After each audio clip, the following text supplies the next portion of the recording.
dedicated na bayad nga project iti pugad lawinen. Before pandemic pa ububray mi deden asla kumbaga ket panatami nga miyembro iti pugad lawinen. Ket nagsardeng lain kiti di pandemic ken in resume di medyo adda kaluwagan ti pandemic. Kada Huwebes Santo isu iti kunkunati digiti Katoliko, kastam kadigiti taga-independyente nga bisita iglesia Bombo J. Deti adda impay mi nga libre nga pagluganan duwa nga bus ay mesa nga bus mesa nga coaster Bombo J. Ti capacity di mesa ket 20 ken 31 DJ mesa. Ket digiti mayat nga umattend wenno quite sumurot nga mapanagi bisita iglesia kadigiti pito nga simbaan ket adanto libre nga sakay mi no Huwebes Santo Bombo J April ton sa dijay.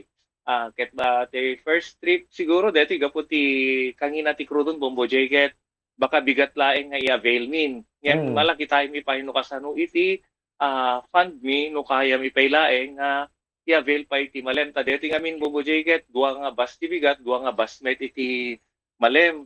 Ngem ti paylaeng as of now, ti pelang pakarga ami ket DJ duwa nga bus iti bigat.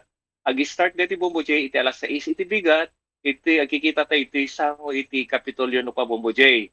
And before that Bombo J dapat nga agpa-reserve dan giti tugaw dan kasi first come first serve deti kadigi naka-reserve agpa-reserve Bombo J.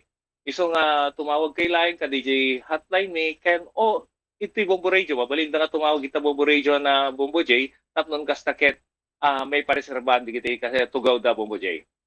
Yes, sir. Sir, ma-eksklusibo laeng para kadagiti residente dito Ilocos Norte dito, yung mabalin oray taga kabangibang nga probinsya sa.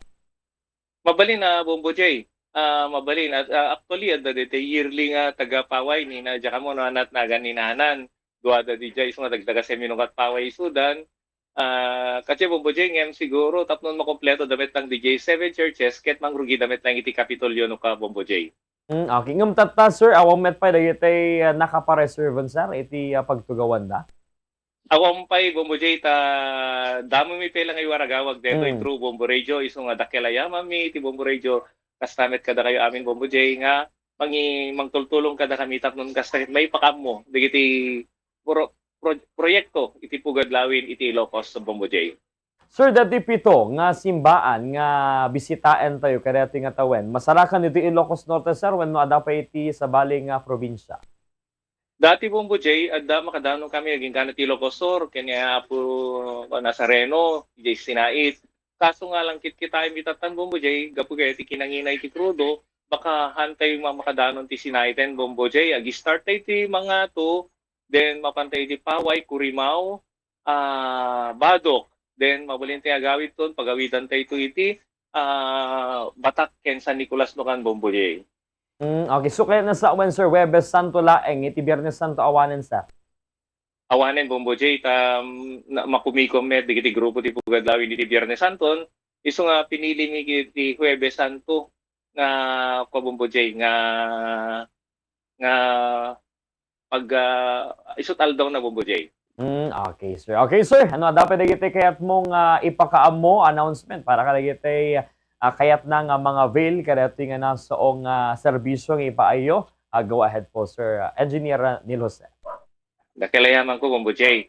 Digiti mayat nga maka-avail kadagiti free ride iti Visita Iglesia into no Huwebes Santo April 2 ket mo gi-start kami nga agpa reserve tatan ti digiti tugaw tapnon kasta ket napintas iti anayas na tapnon awan digiti gririri nga naka-reserve amin laeng ti mabalim mi accommodate no ka Bombo J ken inayon ko pa yan Bombo J ang kay mangitugtugot ti merienda yon ken danom tadda libre nga ipaay iti pugad lawi sa Ilocos nga libre nga merienda ken danom no ka Bombo J. Nakilayaman ko Bombo J ken God bless Bombo J.